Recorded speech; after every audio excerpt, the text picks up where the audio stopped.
Hello दोस्तों, आप सबका स्वागत है टेक अरमान डू 44 यूट्यूब चैनल पर। यहाँ आपको मिलेगा बहुत ही कमाल का वीडियोस जिसमें ढेर सारी जानकारियां होंगी और कुछ नॉलेज भी तो बिना देरी किए आगे बढ़ते हैं। और ऐसे इंफॉर्मेटिव वीडियोस देखने के लिए चैनल को सब्सक्राइब करें, बेल आइकॉन भी दबाएं। इंटरनेट आजकल हमारी आदत व जरूरत दोनों बन चुका है। Online shopping, online food, online friendship, social media आदि सब बहुत तेजी से आम लोगों की आदतों में शामिल हो चुके हैं। यहां तक कि अब ज्यादातर लोग बैंकिंग भी ऑनलाइन ही करना पसंद करते हैं। लोगों को अपनी दिनचर्या में इतना ज्यादा व्यस्त हो जाना इंटरनेट के अधिक इस्तेमाल का एक मूल कारण है। अपनी जीविका कमाने के लिए भाग दौड़ करने वाला एक परिवार अपने बच्चों को भी ऑनलाइन ट्यूशन पर ही जोड़ देता है। ऐसे में जब आप पूरी तरह से इंटरनेट पर निर्भर रहते हैं तो आप बहुत सी ऐसी गलतियां भी कर जाते हैं जिनसे आपका फोन, आपका बैंक अकाउंट, आपका कंप्यूटर, आपका डाटा सुरक्षित नहीं रहता है। आइए समझें कि किस तरह से कुछ छिपे चेहरे हमारे कंप्यूटर के जरिए हमारी निजी जिंदगी में झांक रहे हैं। लगातार साइबर क्राइम की शिकायतें पिछले कुछ सालों में बढ़ती जा रही हैं। साइबर से जुड़े क्राइम में कई देशों की सरकारों तक पर भी आरोप लगे हैं। आम तो आम खास लोग भी आज टेक्नोलॉजी की दुनिया में खुद की गतिविधियों को हैक होने से नहीं बचा पा रहे हैं। आज साइबर अपराध के मामले बढ़ते जा रहे हैं। अपराधी आपके साथ ठगी करके निकल भी जाता है और आपको उसकी भनक भी नहीं लगती। आइए पहले समझते हैं कि किस किस तरह से ये ठग बिना अपना चेहरा दिखाए आम जनता को ठगते हैं। हैकिंग हैकिंग कैसे होती है, चलिए आपको एक उदाहरण देकर समझता हूँ। हेलो मैम, आप हमारी 10 लकी कस्टमर में से हैं। हमारी कंपनी की तरफ से आपको एक सरप्राइज गिफ्ट मिलेगा। आपको बस हमारे द्वारा भेजे हुए लिंक पर क्लिक करके एक फॉर्म फिल करना है और उसके बाद आपके फोन पर एक OTP आएगा। वह हमसे शेयर करना है। आपका सरप्राइज गिफ्ट आपके घर पर डिलीवर हो जाएगा। इस तरह के फोन करके आपको लिंक मेल करके आपके कंप्यूटर पर आए मेल और आपके फोन पर आए OTP के माध्यम से हैकर्स आपके फोन को हैक कर देते हैं। हैकिंग ऐसी प्रक्रिया है जिसमें कोई व्यक्ति गैर कानूनी रूप से किसी व्यक्ति की निजी जानकारियों में बिना अनुमति के घुस जाता है। उनके जरिए वे उनकी वेबसाइट की सिक्योरिटी को तोड़ देते हैं और पूरी तरह से हैक कर सकते हैं। इसके अलावा वे उनके सोशल मीडिया एक्सेस को भी हैक करके उनकी पहचान को इस्तेमाल कर सकते हैं। इस क्राइम की सबसे बड़ी बात तो ये है कि उस कंप्यूटर या फोन ऑनर को भी इस बात का पता नहीं चलता है कि कोई हैकर उसके कंप्यूटर या फोन में मौजूद सभी प्रकार की जानकारी इस्तेमाल कर रहा है और उसके ही नाम से चला रहा है। यहाँ तक कि ऑनलाइन बैंकिंग की भी सारी जानकारी हैकर्स के पास है और वह जब चाहे आपके बैंक को खाली कर सकता है। फिशिंग के जाल में फंसने वाले राहुल, जो कि दिल्ली से हैं, कहते हैं, मुझे एक बड़ी कंपनी से जॉब का ऑफर आया था। उसके साथ एक एप्लीकेशन फॉर्म था जिसको पूरा भरकर अपने महत्वपूर्ण कागज लगाकर मैंने उसी ईमेल पर मेल किए थे। पर कुछ दिनों बाद ही मुझे समझ आ गया कि जरूर कुछ दिक्कत है। मुझे मेरे फोन नंबर पर OTP आने लगे। मुझे समझ नहीं आ रहा था। मेरा फोन नंबर आधार कार्ड से लिंक था। मैंने एक जानकार से पूछा। इन OTP के बारे में तो समझ आया। मेरा आधार कार्ड सामान एक्सपोर्ट होने के लिए इस्तेमाल हो रहा है और मेरा फोन हैक है तो OTP भी आसानी से हैकर को मिल रहे हैं। मैंने तुरंत NINS30 national cyber crime reporting portal helpline number पर शिकायत की। अगर आप भी अपने ईमेल बॉक्स को चेक करते हैं तो आप भी अक्सर वहां स्पैम ईमेल देखते होंगे।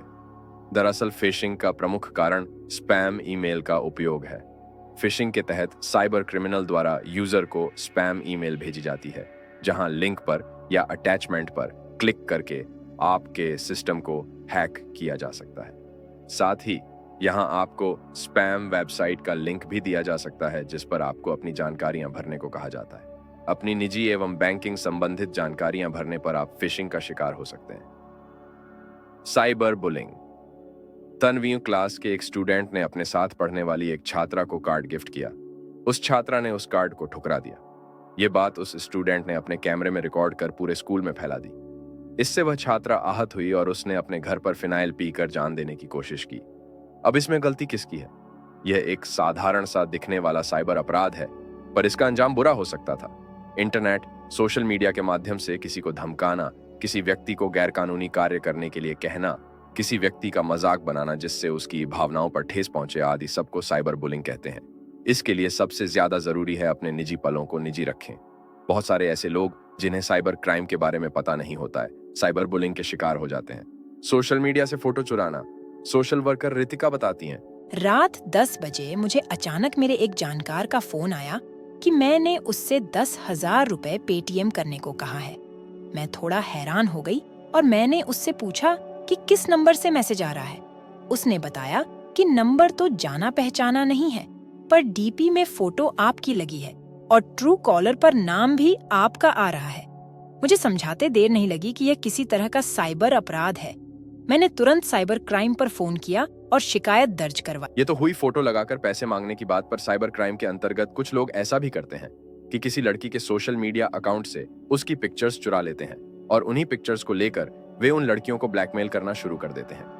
इसके शिकार कई औरतें, लड़कियां और बच्चे होते हैं। अगर सिक्के का दूसरा पहलू देखें तो यह अपराध बहुत बड़ा रूप ले चुका है। बड़े बड़े सरकारी विभागों के कंप्यूटर में वायरस डालकर सरकारी डाटा चोरी करने का प्रयास भी कई बार सामने आ चुका है। 30 नवंबर 2022 को Indian council of medical research (ICMR) की वेबसाइट को 6000 बार हैक करने की कोशिश की गई।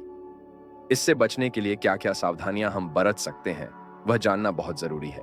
आजकल हैकर्स जितने चालाक और टेक्निकली मजबूत हो चुके हैं, हमें भी अपने फोन, कंप्यूटर और सोशल मीडिया को सिक्योर करना बहुत जरूरी है। कुछ सावधानियां बरत के हम इस तरह की हैकिंग से बच सकते हैं। अनजान लिंक पर क्लिक न करें, चाहे वह कितना भी लुभावना नजर आ रहा हो। अनजान वेबसाइट पर ध्यान न दें। कोई भी सॉफ्टवेयर या एप्स को फ्री में इस्तेमाल करने के चक्कर में ऐसी थर्ड पार्टी एप्स का इस्तेमाल न करें जो आगे जाकर नुकसान कर सकती है। थर्ड पार्टी एप्स वे एप्स होती हैं जो गूगल प्ले स्टोर पर नहीं होती, क्योंकि ये एप्लीकेशन नियमों का उल्लंघन कर रही होती है। निजी जानकारी को पर्सनल ही रखें। Aadhaar card update, voter card update या लिंक या केवाईसी करवाने के नाम से आपसे कोई ऑनलाइन फॉर्म भरने को बोले तो पहले अच्छे से जांच लें कि कहीं आपकी निजी जानकारी गलत हाथों में तो नहीं जा रही। ऑनलाइन स्कीम्स जैसे आप 10 लकी कस्टमर में हैं, आपका नंबर कंपनी ने चुना है जैसी फोन कॉल पर भरोसा न करें। आपको लकी कस्टमर बताकर आपके बैंक अकाउंट खाली कर जाएंगे। पब्लिक वाईफाई का उपयोग करने से बचें, पर फिर भी इस्तेमाल करना पड़े तो वाईफाई इस्तेमाल करके फोन से उसका आईडी पासवर्ड तुरंत हटा दें और फोन को बंद करके फिर से चालू करें। कई लोग अपने ऑनलाइन डिजिटल वॉलेट या सोशल मीडिया अकाउंट का पासवर्ड बहुत ही आसान रखते हैं, जैसे उनका नाम, फोन नंबर, बच्चों का नाम। इसमें हैकर्स बहुत आसानी से उनके अकाउंट को हैक कर लेते हैं। इसलिए जरूरी है कि आप अपने सारे पासवर्ड थोड़े से मुश्किल रखें। फिर भी आप अगर किसी तरह के साइबर अपराध का शिकार हो जाते हैं तो साइबर क्राइम की हेल्पलाइन नंबर 1923 पर शिकायत दर्ज जरूर करवाएं।